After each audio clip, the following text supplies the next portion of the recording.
Subscribe कीजिए आपके अपने YouTube channel education for CBSE को और बेल आइकन। हेलो बच्चों, आज की वीडियो में देखिए बात करने वाले हैं चैप्टर नंबर 2 के बारे में। ठीक है, तो बेसिकली इस चैप्टर में हम 10 पॉइंट को मिला जुलाकर कवर करेंगे, सॉरी 11 पॉइंट। इसमें बेसिकली हमें बताया गया कि कैसे फेडरेशन सिस्टम क्या होता है और कैसे रन करता है। ठीक है, मैं आप लोगों को नोट्स भी प्रोवाइड कर दूंगा ताकि आप लोगों को ज़्यादा दिक्कत ना हो, और नहीं तो आप लोग चाहते हैं तो यहाँ सही पॉइंट को नोट कर लीजिए स्क्रीन पॉज करके। ठीक है, तो देखिए हम आज बात करने वाले हैं कि फेडरेशन क्या होता है और कैसे रन करता है और कौन कौन से इसके डिफरेंट आर्गन हैं और डिफरेंट गवर्नमेंट की बॉडीज हैं जो इसमें इन्वॉल्व होते हैं। ठीक है, और ये भी जानेंगे कि हमारा जो ग्राम पंचायत सिस्टम है कैसे रन होता है, और इसके बारे में देखेंगे कि हमारे जो पिछले ईयर में जो क्वेश्चन पूछे किस बेसिस पर पूछे जाते हैं, किस टाइप के क्वेश्चन बेसिकली पूछे जाते हैं। ठीक है, तो वीडियो आप लोग पूरा देखिएगा तभी समझ में आएगा। वैसे भी आधा अधूरा ज्ञान खतरनाक होता है। ठीक है, तो देखिए पहले बात कर लेते हैं कि व्हाट इज फेडरलिज्म। ठीक है, तो फिर जैसा कि हमने देखिए पहले चैप्टर में जान लिया है कि जो हमारी पावर शेयरिंग है, ठीक है, उसी का यह पार्ट है। अगर हम पावर शेयरिंग करते हैं तो उसी को हम वन टर्म वाला दे दिए फेडरलिज्म। ठीक है, फेडरलिज्म मतलब जैसे क्या पावर शेयरिंग डिफरेंट आर्गन में। ठीक है, जैसे सेंट्रल गवर्नमेंट में, फिर उसके बाद स्टेट गवर्नमेंट पे, स्टेट गवर्नमेंट डिस्ट्रिक्ट गवर्नमेंट में, और इसी तरह ग्राम पंचायत में। ठीक है, तो हम लोग जान लेना कि फेडरलिज्म क्या। फेडरलिज्म मतलब पावर शेयरिंग का एक पार्ट है जिसमें हमारी जो गवर्नमेंट अपने पावर को डिफरेंट डिफरेंट आर्गन में डिस्ट्रीब्यूट करती है। ठीक है, तो और हम देखिए अब हम बात कर लेते हैं बच्चों की फेडरलिज्म के पार्ट क्या है। ठीक है, तो कुल मिला जुला के इसमें से आप लोगों को 5 नंबर का क्वेश्चन पूछ सकता है कभी कभी। ठीक है, तो आप लोग इसमें कुल मिला को 7 पॉइंट दिया है, लेकिन आपको कम से कम अगर 5 पॉइंट भी तैयार हो जाएगा तभी आप लोगों को पूरा पूरा नंबर मिल सकता है। ठीक है, तो हम लोग देखते हैं कि इसके की फीचर क्या है। मतलब जो हमारा फेडरलिज्म है, मतलब हम पावर शेयरिंग करें तो समय बेसिकली हमारी कंट्री यानी इंडिया में हमें बेसिकली फ़ायदा क्या होता है। ठीक है, तो देखिए पहला यही फ़ायदा होता है कि हमारी जो पावर है 2 पार्ट में डिवाइड हो जाती है। कौन कौन से? स्टेट और सेंट्रल लेवल में। ठीक है, तो पहला हमारा यही बात हम लोग जान लें कि 2 पार्ट में डिवाइड हो गई, एक सेंट्रल लेवल में और एक स्टेट लेवल में। ठीक है, और दूसरा कि different tyre of government governing same citizen. ठीक है, मतलब कि इसमें ये बताया गया है कि हमारा जो मतलब पावर डिवाइड हो गया है। ठीक है, तो कभी भी स्टेट गवर्नमेंट और सेंट्रल गवर्नमेंट कॉन्फ्लिक्ट राइज ना, इसके लिए आपका जुडिशरी यानी जुडिशरी सिस्टम जो है उसका भी इम्पोर्टेंट रोल है। क्यों? क्योंकि हमारे इनकेस कोई कॉन्फ्लिक्ट राइज हुआ तो सॉल्व करने के लिए कोई तीसरा बंदा होना चाहिए। तीसरा बंदा यही है, यानी जुडिशरी उसमें इंटरफेयर करके कहती है कि हाँ आप लोग इस केस में ये करिए वो करिए और अपने प्रॉब्लम को रिजॉल्व करें। ठीक है, इसमें जुडिशरी का टैक्सेशन, मान लीजिए टैक्सेशन में कुछ गड़बड़ हो गई तो जुडिशरी अपने इन्वॉल्वमेंट से उसको कॉन्फ्लिक्ट को सॉल्व करेगी। ठीक है, तो दूसरा पॉइंट हो गया। तीसरा पॉइंट हो गया कि judiciary of the respective level or tier of the government as specified in the constitution.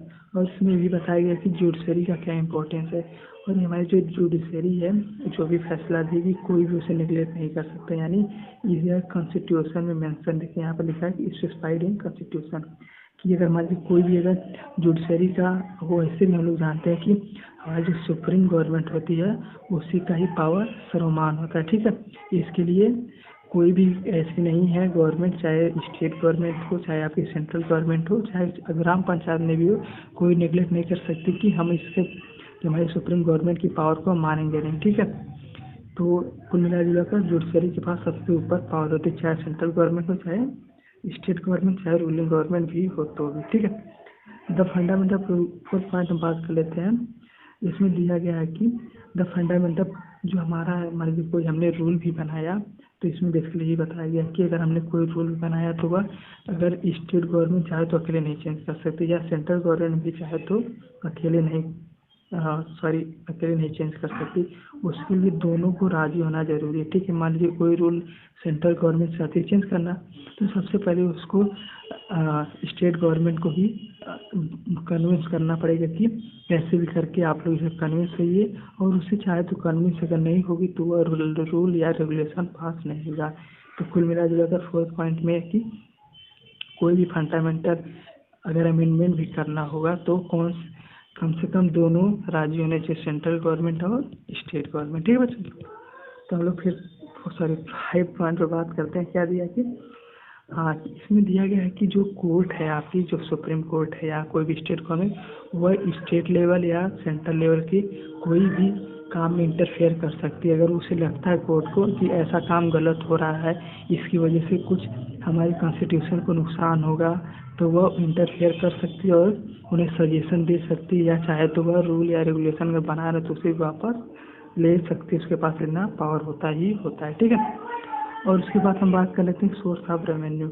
मतलब अगर देखिए, हम लोग जानते हैं कि टैक्स कलेक्ट होता है, तो इसमें जो हमारे टैक्स कलेक्शन होता है वह भी इसी गवर्नमेंट के हिसाब में आता है कि गवर्नमेंट कैसे देखिए भाई कहाँ से इतना, मान लीजिए इस स्टेट से इतना कलेक्शन हो रहा है, इस स्टेट से इतना, तो सबका क्लियर स्पेसिफाइड किया जाता है कि भैया देखिए, इस कोई उसमें नहीं रहता है कि हाँ यहाँ से इतना मिला, यहाँ से इतना, सबको एकदम क्लियर लिखना पड़ेगा। मैंने 2 लाख करोड़ मिला तो 2 लाख करोड़ पूरा मेंशन करना पड़ेगा कि हाँ यहाँ इस फील्ड से इतना मिला, इस फील्ड से इतना मिला, मान लीजिए मेडिकल फील्ड से इतना, आपका इकोनॉमिक्स से इतना और फूड डिपार्टमेंट से इतना, तो इसको सबको मेंशन करना पड़ेगा, ठीक है। और लास्ट पॉइंट हम बात कर लेते हैं कि जो फेडरल सिस्टम है उसके पास 2 ऑब्जेक्टिव होते हैं। कौन सा? Safe guard and promote unity of country.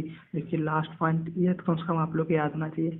Federalism से क्या होता है कि मतलब कि कंट्री की यूनिटी जरूर बनी रहनी चाहिए। देखिए कैसे बनेगी, देखिए हमने पावर तो डिवाइड कर दिया है, क्यों? क्योंकि कॉन्फ्लिक्ट कम से कम राइज, इन केस अगर ये राइज भी हो गया तो सॉल्व करने की जुडिशरी हमारी है ही।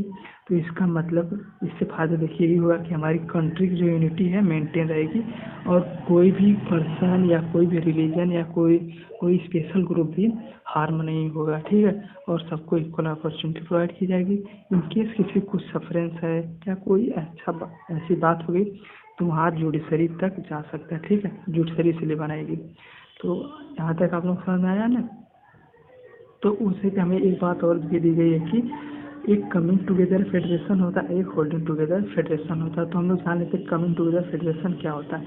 देखिए अगर सेंट्रल गवर्नमेंट और स्टेट गवर्नमेंट की पावर में अगर डिफरेंस है, अगर डिफरेंस नहीं है, तो वो कौन सा होगा? Coming together. यानी सारी जितनी भी स्टेट की गवर्नमेंट है और सेंट्रल गवर्नमेंट दोनों को सेम पावर होगा, तो कौन सी गवर्नमेंट होगी?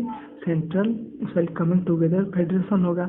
ये सब कौन कौन? यूएस और स्विट्जरलैंड और ऑस्ट्रेलिया में प्रैक्टिस होता है, ठीक है। इंडिया में प्रैक्टिस नहीं होता है। और होल्डिंग टुगेदर वाला क्या है? अगर सेंट्रल गवर्नमेंट के पास ज़्यादा पावर होगी, ठीक है। देखिए सेंट्रल गवर्नमेंट के पास, यहाँ पे लिख देता हूँ, अगर सेंट्रल गवर्नमेंट के पास पावर ज़्यादा है स्टेट गवर्नमेंट से, तो क्या होगा? हाँ, वो होल्डिंग टुगेदर हो जाएगा। जैसा कि हमारा गवर्नमेंट है, ठीक है। इंडिया में देखते हैं कि आप कितने भी सुप्रीम डिसीजन कौन लेता है? हाँ, हमारी जो सेंट्रल गवर्नमेंट पीएम ही लेते हैं। तो अगर हमने कुल मिला जुला कर क्या समझा? कमिंग टुगेदर मतलब कि दोनों स्टेट के पास और सेंट्रल के पास अगर पावर सेम है तो कमिंग टुगेदर होगा। अगर सेंट्रल गवर्नमेंट के पास पावर ज़्यादा है कंपेयर टू स्टेट गवर्नमेंट, तो वह किस कैटेगरी में फॉल होगा? हाँ, होल्डिंग टुगेदर में, ठीक है। आप लोग समझ में आ रहा है नहीं? अगर आ रहा हो तो चैनल सब्सक्राइब कर लीजिए। तो बच्चों ने देखिए की फीचर तो देख ही लिया पिक के माध्यम से, ठीक है। तो अब हम देखते हैं कि इंडिया को क्या फेडरलिज्म कंट्री बनाती है, ठीक है। तो पहला यही बनाती है कि यूनियन लिस्ट। यूनियन लिस्ट मतलब कि जो हमारी सेंट्रल गवर्नमेंट है अपने पावर को डिफरेंट आर्गन में डिस्ट्रीब्यूट करती है और देखती है कि हमारी जुडिशरी काम अच्छे से कर रही है कि नहीं, एग्जीक्यूटिव अच्छे से काम हो रहा है कि नहीं, और लेजिस्लेचर में भी कैसे, यानी लोकसभा राज्यसभा अच्छे से रन हो रहा है कि नहीं, उसके बारे में देखते हैं, ठीक है। तो 3 प्रकार की लिस्ट इसमें जा रही है। और एक स्टेट लिस्ट मतलब कि स्टेट गवर्नमेंट अपना देखती है कि हमारे डेवलपमेंट की क्या करें, क्या नहीं करें, क्या प्रोसीजर हो और कौन कौन सी स्कीम लाएं ताकि कंट्री का डेवलपमेंट हो, ठीक है। और कॉन्करेंट लिस्ट क्या होती है? जब आपकी यूनियन गवर्नमेंट और स्टेट गवर्नमेंट जब दोनों साथ में मिलकर काम करेंगे तो क्या हो जाए? कॉन्करेंट लिस्ट आए। मतलब एजुकेशन वाली फील्ड पर डेवलपमेंट करना है तो दोनों आपकी कौन सी, हाँ, सेंट्रल गवर्नमेंट और स्टेट गवर्नमेंट मिलकर काम करेगी कि हाँ हम लोग का स्टेट और सेंट्रल लेवल पर हाँ एजुकेशन को फैसिलिटी अच्छी करनी है। उसी प्रकार हेल्थ के भी फील्ड में बात कर ले तो हेल्थ को भी अच्छी तरीके से मेंटेन करना है ताकि कोई भी कुपोषण न रहे। तो हमने इकोनॉमिक वाले चैप्टर में देख ही लिया कि किस तरह से हमारी कंट्री में जो पॉवर्टी है इस तरह प्रोसीड हो रही थी। इन दोनों जब हमारी सेंट्रल गवर्नमेंट और आपकी स्टेट गवर्नमेंट मिल के काम करेगी तो कौन सा कैटेगरी में आ जाएगा? हाँ, ठीक है, कॉन्करेंट लिस्ट में आ जाएगा, ठीक है। तो इसके बाद हम बात कर लेते हैं कि देखिए हमने ये जो हमारा कमिंग टुगेदर और होल्डिंग टुगेदर इसको तो हमने थोड़ा सा पहले बात कर लिया है, ठीक है। तो फिर बाद में छोड़ रहा हूँ, लेकिन मैं बता दूँ कमिंग टुगेदर मतलब क्या होता है कि जब दोनों गवर्नमेंट एक साथ काम करें और दोनों के पावर सेम हो। स्टेट गवर्नमेंट अगर दोनों स्टेट गवर्नमेंट और सेंट्रल गवर्नमेंट के पावर सेम होंगे तो किस कैटेगरी में आएगा? ठीक है, स्टेट कैटेगरी में आएगा। और इसका एग्जाम्पल क्या, यूएस में इस तरह की रन होती है गवर्नमेंट, लेकिन अगर सेंट्रल गवर्नमेंट पास पावर ज़्यादा है, ठीक है, तो वह किस कैटेगरी में आएगा? हाँ, या होल्डिंग टुगेदर की कैटेगरी में आएगा, ठीक है। तो हम इसके बाद हम बात कर लेते हैं कि जो हमारा फेडरलिज्म सिस्टम इसको हम प्रैक्टिस कैसे करते हैं, यानी कैसे रन होता है बेसिकली, ठीक है। तो यह भी हमारे 3 इसमें प्रोसीजर से रन होता है। पहला कि लिंग्विस्टिक, ठीक है। लिंग्विस्टिक में इसे बताया गया कि किसी व्यक्ति को ये नहीं जरूर कंप्रेस नहीं किया जाए कि नहीं आप लोग भैया इसी लैंग्वेज बोलिए, मतलब हिंदी हमारी नेशनल लैंग्वेज, तो ये नहीं बोला जाए कि आप लोग इंग्लिश ही सॉरी हिंदी हमारी नेशनल लैंग्वेज, तो ये नहीं कहा जाए कि आप हिंदी ही बोलिए। आप चाहे तो अगर बांग्ला है तो बांग्ला में भी बोल सकते हैं, ठीक है।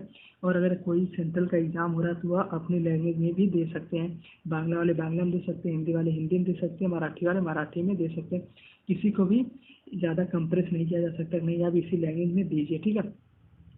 उसी प्रकार हमारी लैंग्वेज पॉलिसी भी इसी कैटेगरी का है, लिंग्विस्टिक स्टेट का एक सब पार्ट है। यानी कि हमारी जो लैंग्वेज पॉलिसी है किसी को बैरियर नहीं है कि भाई आप यही लैंग्वेज बोलिए, ठीक है। आप फ्री हैं, चाहे आप इंग्लिश बोलिए, चाहे हिंदी बोलिए, चाहे मराठी बोलिए, या आप पे निर्भर है कि क्या बोल रहे हैं और कैसे बोल रहे हैं, ठीक है। लेकिन आप लोग किसी का फंडामेंटल राइट्स का वायलेशन ना हो तभी, ठीक है।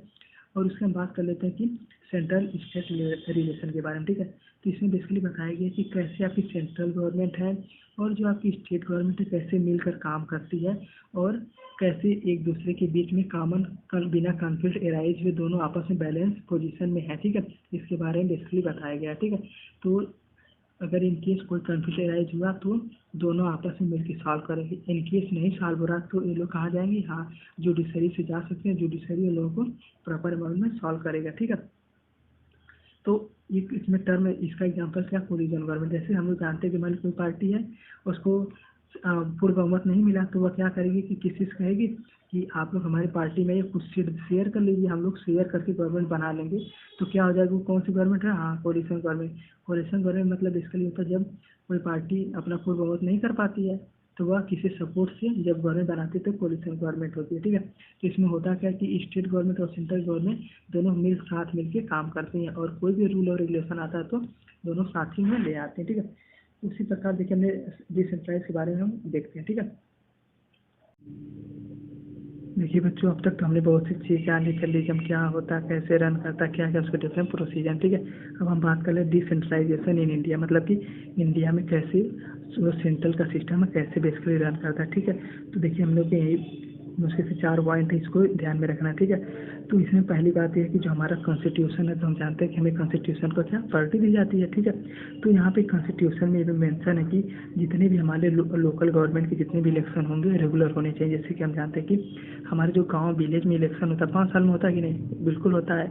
उसी तरह शहरों में म्यूनसिपल पार्टी का 5 सालों में होता है। तो रेगुलर होने के लिए क्या, हाँ, कॉन्स्टिट्यूशन में राइट्स है कि हर साल होगा ही होगा, यह रूल और रेगुलेशन फिक्स किया गया।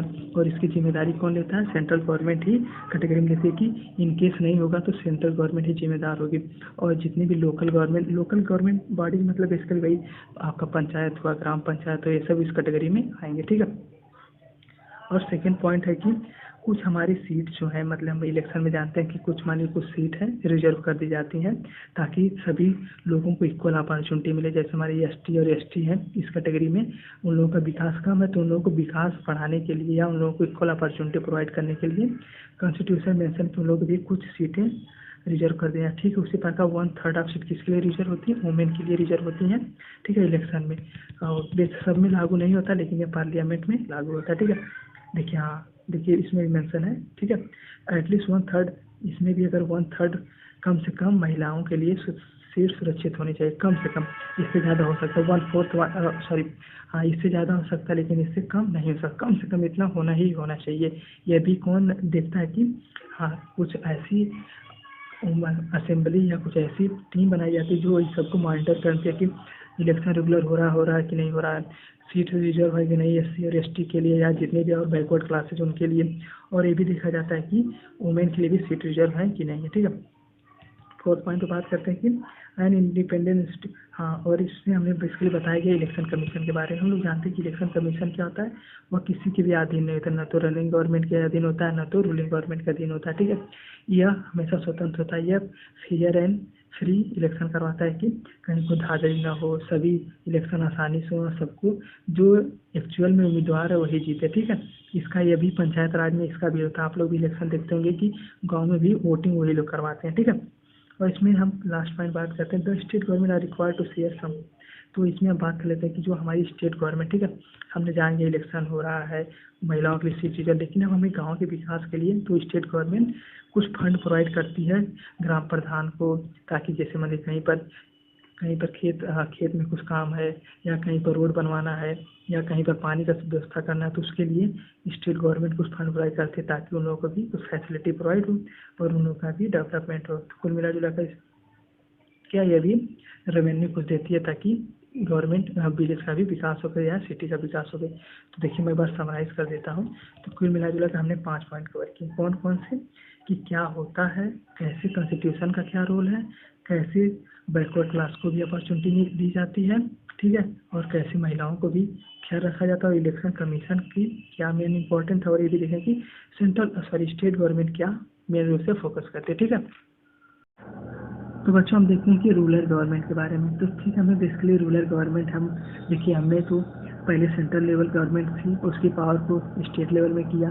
अब स्टेट लेवल की गवर्नमेंट को किस में डिवाइड करेंगे, हाँ, डिस्ट्रिक्ट वाइज या हाँ विलेज वाइज। तो इसको क्या किस कैटेगरी में आता है, हाँ, यह आपका रूरल गवर्नमेंट या पंचायत राज में आता है, ठीक है।